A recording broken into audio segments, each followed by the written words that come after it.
looked like a good idea at the time, but wait till I tell you. We were down in Alabama, Bill Driscoll and myself, when this kidnapping idea struck us. It was, as Bill afterward expressed it, during a moment of temporary mental aberration. But we didn't find that out till later. The Ransom of Red Chief by O. Henry. Copyright 1918. Bill and me had a joint capital of about $600. And we needed just $2,000 more to pull off a fraudulent town law scheme in Illinois. Fellow pro-gentivanists says we is strong in semi-rural communities. Therefore, and for other reasons, a kidnapping project ought to do better than in the radius of newspapers. There was a town down there called Summit, and we knew that Summit couldn't get after us with anything better than maybe some bloodhounds. So it looked good. We selected for our victim the only child of a prominent citizen named Ebenezer Dorset. Bill and me figured Ebenezer would melt down for a ransom of $2,000 to a cent. Give me back my boy. But wait till I tell you. The bull was in the street, throwing rocks at it, kitten. Hey, little boy, would you like a bag of candy? The boy catches Bill neatly in the eye with a piece of brick.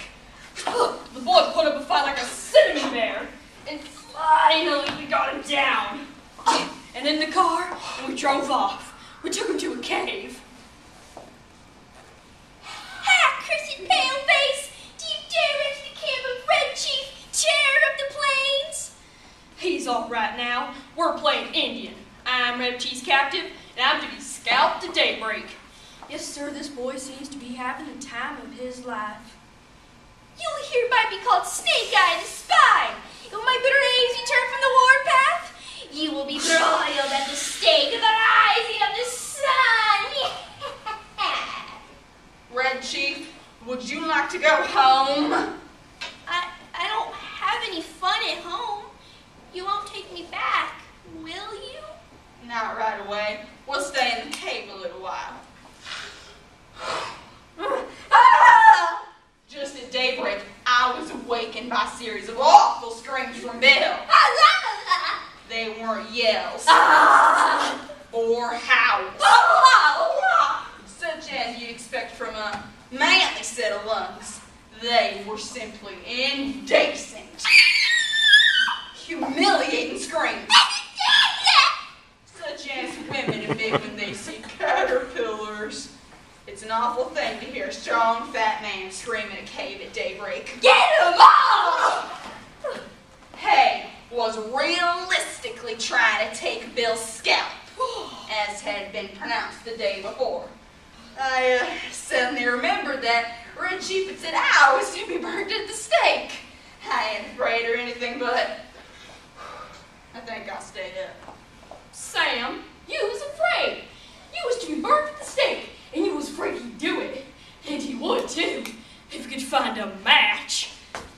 Do you think anybody would pay to get a little imp like that back? Sure. Couldn't like that's the kind the parents dote on.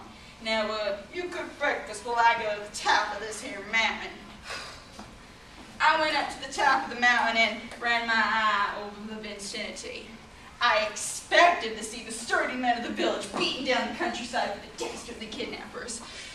But what I saw was a peaceful landscape. Perhaps it has now been discovered that the wolves had home away with the lambkin. Heaven help the wolves! I'll fix you! When I got back, I found the boy threatening to smash Bill with a rock. He put a boiled potato down my back and mashed it with his foot. I boxed his ears. Have you got a gun, Sam? You better behave, or I'll take you straight home. Now, are you gonna behave? I didn't mean to hurt him. I'll behave if you won't send me home. I'm going away for a while on business. Now, you come in and apologize to Mr. Bill and say you're sorry for hurting him, or you go home once. Bill, I think it best we write that letter to old man Dorset today, demanding the ransom. You know, Sam, I've stood by you without batting an eye in earthquakes, police raids, train robberies, and cyclones. And I've never lost my nerve until we kidnapped that two-legged skyrocket of a kid. You won't leave him alone, will you, Sam? I'll be back sometime this afternoon. And you must keep the boy quiet till I return. And now, write that letter to old man Dorset. Sam, I'm begging you, make the ransom $1,500 instead of $2,000. It ain't human for anybody to pay $2,000 for that 40-pound chunk of wildcat. Ebenezer Dorset, we have your boy. It is useless for you to attempt to find him. We demand $1,500 for his return. If you attempt any treachery or fail to comply with our demands as stated, you will never see your boy again. But we sure as heck ain't keeping him. Signed, Two desperate men. Can I play the Black Scout? Mr. Bill will play with you. What kind of game is it? I'm the Black Scout. And Mr. Bill's the horse. Now, get down on your hands and knees. How can I ride to the stockade without a horse? Doug gets down on all fours, and a look comes in his eye like a rabbit when you catch the trick. 90 miles to the stockade. Whoa, now! For heaven's sake, Sam, hurry back! When I got back, Bill waddled out of the cave, and behind him was the kid, stepping softly like a scout, with a broad grin on his face. Sam, the boy is gone. I have sent him home. All is off. There was martyrs in the old towns that had rather suffer death than to give up a particular graft they enjoyed, and none of them was ever subjected to such supernatural tortures as I have been. I was rode 90 miles to the stockade, not bearing an inch. Then I was given oats. Sand ain't a palatable substitute. Then I had to explain for an hour why there ain't nothing in holes and what makes the grass green. I'm telling you, a human can understand so much of that. There ain't any heart disease in your family, is there? No? Why? Then you might have a look behind you.